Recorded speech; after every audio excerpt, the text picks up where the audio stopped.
Hey Reese, so today I am here to do a car tour of my new car. If you don't follow me on Instagram, you probably didn't see that I did get a new car.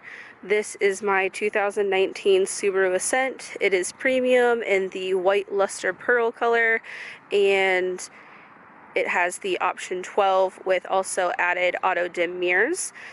And I did want to say that I am outside, so it's probably going to be a little windy. I'm sorry about that. I don't have an external mic, so can't help me there. But I know I don't typically do car type videos on my channel, obviously, but this was a very much family oriented decision, so it feels appropriate. So I'm just going to give you a tour of the car today, and then I am also going to give a review along with Mark's help. In about a month or so more of us having the car, we'll go over then to how to find the best price for whatever car you might be finding, because my husband is really awesome at that. So like I said, this is the outside of the car, and I'm just going to show you the inside. Now my door handles are a little different than most. I can actually lock my doors and unlock my doors by just coming up to them, because we do have the push button start that was with the option 12. So that's normally how I get in my car. This obviously is the door, nothing special, but this is a look inside of the front seats and the dash and the car as a whole. This is not going to be super technical. It's just going to kind of give you a look so you know what to expect come the review, and it's not just going to be brand new, but this is an overlook of the car. And it does have a lot of these kind of cool little pockets. I put my phone right here, and it does have this little cubby down here, which is normally where I put my keys, because it is a push button start. So for that reason, I don't need to have my keys right there. So to start it up, you just press the brake and then you push the button and the car starts up. And it does look pretty similar to my 2015 Legacy that I had from Subaru. We really enjoyed that. Most of the things here on the wheel are pretty much the same. You've got things like volume and back and forth kind of control. This is to do with calls. Over here is the different lane assist, and I can't think of what it's called. I'm totally having a brain fart, but where you can set your speed and not have to touch it. I don't know why I can't think of that word. But this is what the stereo looks like if you go home. That's what it generally looks like. It does have Apple Play and also whatever the Android version is of that.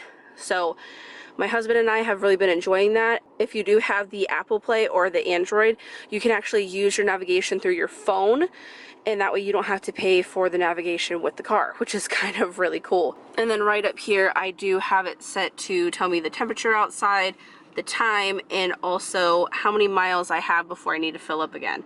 There we go, got it to focus. But there is another big long pocket along here, as you can see, so your passenger has the same option as you do to kind of store their stuff there. Obviously cup holders, stuff like that. Right here I have the controls to control the rear and just what's going on back there. So I can turn the fans down, I can turn the temperature up, I can decide if it's going to be on their feet or whatever. I have kids, like I said, so that's the reason why I have it controlled. You don't have to, you can let them control it in the back if you have older kids or you don't have kids. And then you've got things like seat warmers, defrost, all that good jazz right there. Got a couple of phone ports, the AVH, and this is the X mode. They told me to turn that on if it gets really crappy outside, basically. And then inside here is the center console. As per usual, I don't know if all Subarus are like this, but our Legacy had a pretty huge console, and so does this one. So we've got some stuff down there, some things right here. So yeah, that's what a center console looks like, in case you're wondering and you've never seen one before. And then this is just a gander into the back seat from the front seat. I am going to climb back there in a second, but I just kind of wanted to give you kind of a bird's eye view here. So that is kind of what it looks like. And the last thing that I wanted to show you up here was this little mirror. So you can see me in the rear view mirror filming right now, but this is the mirror that I'm talking about actually. Let's see if I can get it to focus. There we go. So this is actually your sunglasses holder and that little mirror. So if you just pop it all the way down, that's where you can put your sunglasses at or whatever. But if you lightly put it up, then it turns into that little mirror right there. So you are able to see your full cabin right there, which is pretty nice. So that is everything for about the front of the car. Like I said, not super technical, guys, but it'll kind of come with the review about the different things that we like being up here as parents and stuff like that. But I just wanted to show you the basics. And like I said, if you've owned like a 2015 or up from Subaru, this isn't a huge spectacular change. It's just kind of a little bit of an upgrade. So I'm going to crawl in the back seats now. So I actually took Sophie's car seat out and I left Remy's in, just so you could get a little bit of perspective here. Remy is my youngest. She is still rear facing. She is going to be 3 in a week, and my oldest daughter Sophie is 4.5 and she is forward facing. So I did take her car seat out just to kind of give you a better view inside of here as well. This opens up so much when you do not have car seats in it, and I totally forgot. And there's your third row in the back. But I did want to show you this part right here. We intentionally chose these captain's chairs because we are expecting our third daughter in August. So we wanted these for a specific reason over the bench seats that you can get. Now with the Ascent, there's only certain ways you can put in car seats. I will be putting a couple infographics on the screen for you so you can pause it, screenshot it so you can get a better look at it. But basically they do have to be put in the proper place based off of how you install them. By Remy's car seat, we still install by latch. You can kind of see it down there. With Sophie's car seat, we do it by seat belt. So because of those kind of things, it's going to depend where your car seats go, basically. As for the girls, Remy is going to move back to that spot when Lexi comes, and then Sophie will move back behind this seat when Lexi comes. And that is for a particular reason. We want to leave this seat open. Lexi will be right there, Remy and Sophie. That'll leave one entire captain's chair open for anybody who needs to ride, but also so we can have easy access to the girls who are in the back who still are going to need to be buckled in because they are going to still be in 5-point harnesses. Now, you might be looking at this and wondering, how am I going to get back there? But honestly, it's not hard at all. Even if I had to come between the seats here, it is ample room. We've already tried it. But I also wanted to show you that this seat does fold up and move forward. There's a couple different ways you can do it, but the easiest way is to pull this lever right here. It is easier to do it two-handed, but I am filming, so I'll do it with one.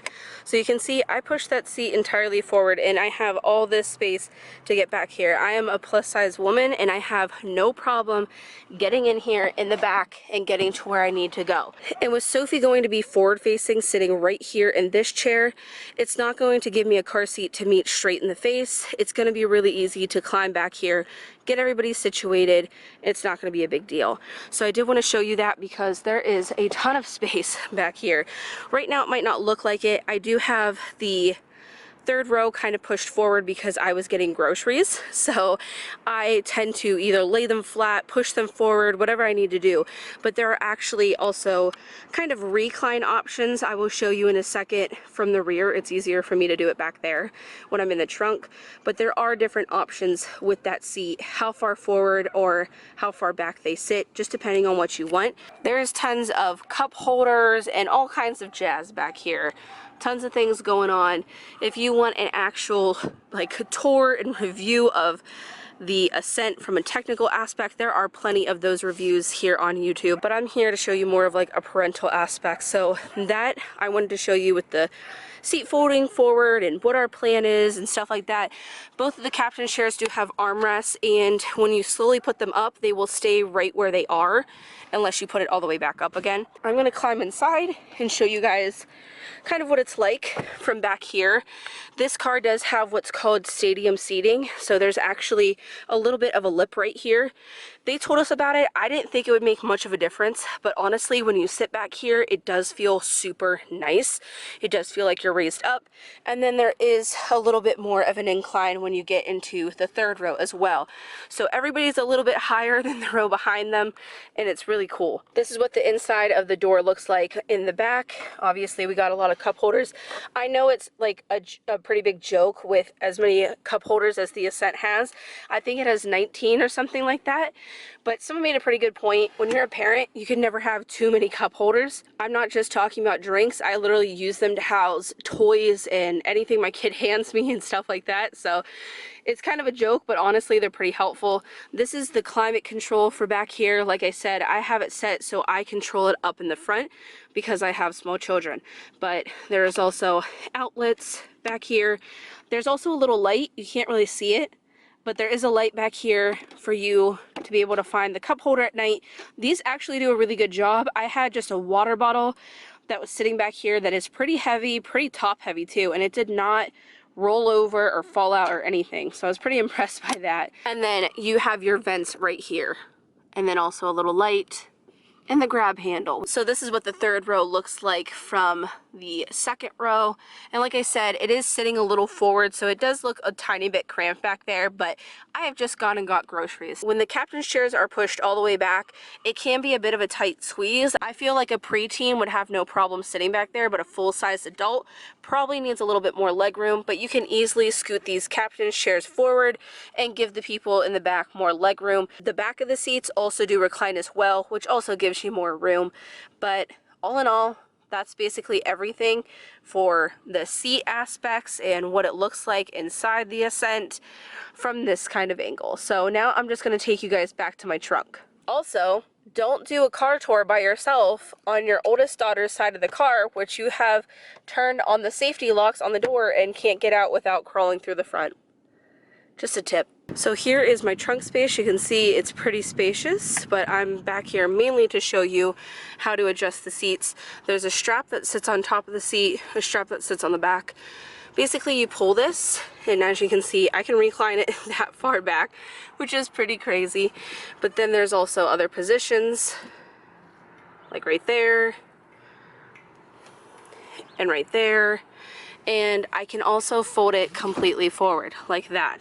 And the second strap is so that you can pull them back up. But this seat does the exact same thing. It can go back, it can go forward, it can do everything the other one does.